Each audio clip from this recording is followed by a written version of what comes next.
Hello everyone, कैसे हैं आप लोग। अच्छा सब रहना चाहिए, सभी लोग अच्छे से रहें, घर में रहें, सुरक्षित रहें। आइए आज के इस वीडियो में हम अपने इंग्लिश पेडागोजी को कंटिन्यू करते हुए लैंग्वेज डेवलपमेंट के बारे में आज हम लोग पढ़ेंगे कि भाषा का विकास किस तरीके से होता है। उससे पहले आज हम सबसे पहले लैंग्वेज में एक्विजिशन और लर्निंग में क्या डिफरेंसेस होते हैं, यानी कि अर्जन और अधिगम में क्या अंतर होता है, सबसे पहले इसको हम लोग जानते हैं। इस वीडियो में हम लोग अर्जन और अधिगम के बीच के अंतर को समझेंगे। ठीक है, छोटे छोटे शॉर्ट वीडियोस में हम लोग सारे टॉपिक्स को कवर अप करते हुए चलेंगे। आइए, एक्विजिशन क्या है और लर्निंग क्या है। तो देखिए, अर्जन वह प्रक्रिया होती है जिसमें बच्चे प्राकृतिक रूप से बिना किसी ज्यादा प्रयास के, इफोर्ट के, जब वो किसी भाषा को सीखते हैं तो वह एक्विजिशन कहलाता है। यानी कि मान लीजिए कि बच्चा जन्म लेता है, जिस घर में रहता है, जिस परिवेश में रहता है, वहां की भाषा जो होती है, वह बच्चा उस भाषा को क्या करता है, एक्वायर कर लेता है, अर्जित कर लेता है। क्या उसको कोई सिखाने जाता है? नहीं।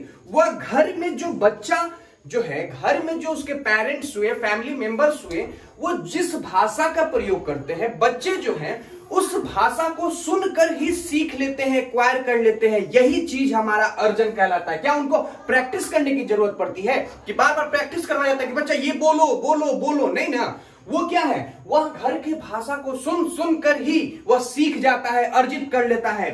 इसी पे नोम चॉम्स्की एक व्यक्ति थे, उन्होंने कुछ बातें बताई कि जैसे बच्चे के अंदर जन्मजात क्षमता होती है, उसके अंदर डिवाइसेज, एलईडी डिवाइसेज वगैरह की बात उन्होंने की। उसको हम लोग नेक्स्ट वीडियो में समझेंगे अच्छे से। पूरे एक वीडियो हम लोग नोम चॉम्स्की के ऊपर बनाएंगे, उसमें आपको पूरी बातें मैं बताऊंगा कि किस तरीके से बच्चे के अंतर्गत इनेट एबिलिटी होती है, उसके अंदर लैंग्वेज एक्विजिशन डिवाइस पाई जाती है, वो कब तक इफेक्टिव रहता है, नहीं रहता है, ये सारी चीजें एक वीडियो में हम उसको क्लियर कर लेंगे। लेकिन वही अगर अधिगम की बात करें तो अधिगम एक ऐसी प्रक्रिया होती है जिसमें बहुत ज्यादा प्रैक्टिस की जरूरत पड़ती है, डेलिब्रेट एफर्ट चाहिए होता है, सिस्टमेटिक वे में होता है, फॉर्मली होता है, तो वह हमारा लर्निंग कहलाता है।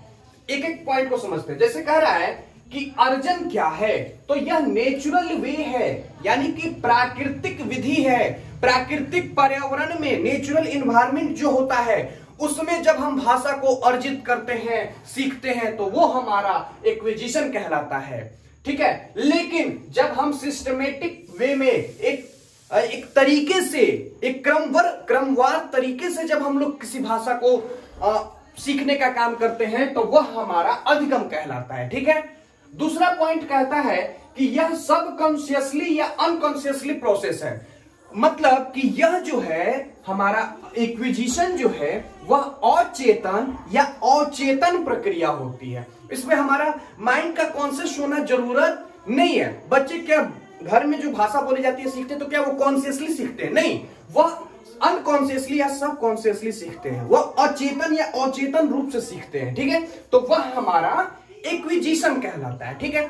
लेकिन जब हम किसी अन्य भाषा को, जैसे मान लीजिए कि घर में हिंदी बोली जाती है, बच्चा हिंदी भाषा को क्या किया, एक्वायर कर लिया, वो उसका नेटिव लैंग्वेज हुआ, मातृभाषा हो गया। लेकिन बच्चा जब बड़ा होता है तो वो क्या करता है कि इंग्लिश पढ़ना सीखता है, इंग्लिश बोलना सीखता है। तो उसके लिए उसने क्या किया, एक सिस्टमेटिक प्रैक्टिस करा, कॉन्शियस इफोर्ट डाला, कॉन्शियस प्रोसेस करा, बहुत ज्यादा प्रैक्टिस करा उसने। ठीक है। तो जब वह किसी और भाषा को सीखने के लिए सिस्टमेटिक वे से बहुत सारा प्रैक्टिस करके जब वो सीखता है, तो वह प्रोसेस वह हमारा लर्निंग कहलाता है, अधिगम कहलाता है। ठीक है। इसमें प्रैक्टिस की जरूरत नहीं होती है, यह इनफॉर्मल होता है, कैजुअली होता है। मतलब क्या है कि यह अनौपचारिक रूप से होता है। लेकिन वही अगर हम लोग लर्निंग की बात करें तो लर्निंग हमारा एक फॉर्मल प्रोसेस होता है, यानी कि औपचारिक प्रक्रिया होती है। ठीक है। यह हमें डेलिब्रेट इफोर्ट की जरूरत होती है, बहुत ज्यादा प्रैक्टिस की। एकदम नहीं होता है कि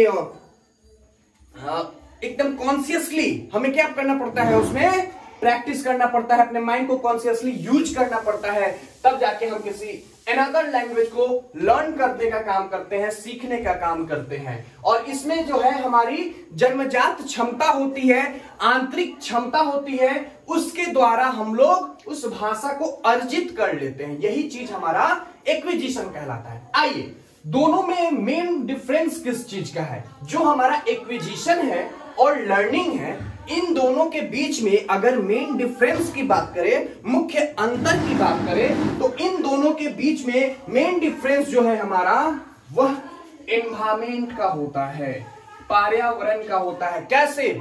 मान लीजिए कि एक बच्चा अमेरिका में पैदा हुआ, तो उसकी नेटिव लैंग्वेज जो है, घर की जो भाषा होगी वह इंग्लिश होगी, तो बच्चे को इंग्लिश वहां पे अर्जित किया। लेकिन वही बच्चा अगर इंडिया में पैदा हुआ है, अगर बिहार में पैदा हुआ, तो वो क्या है कि मान लीजिए हिंदी बोलना सीख लिया या भोजपुरी बोलना अर्जित किया, तो उसे अंग्रेजी सीखना पड़ेगा, उसे लर्न करना पड़ेगा, ना कि वह इंग्लिश लैंग्वेज को एक्वायर करेगा। क्लियर है?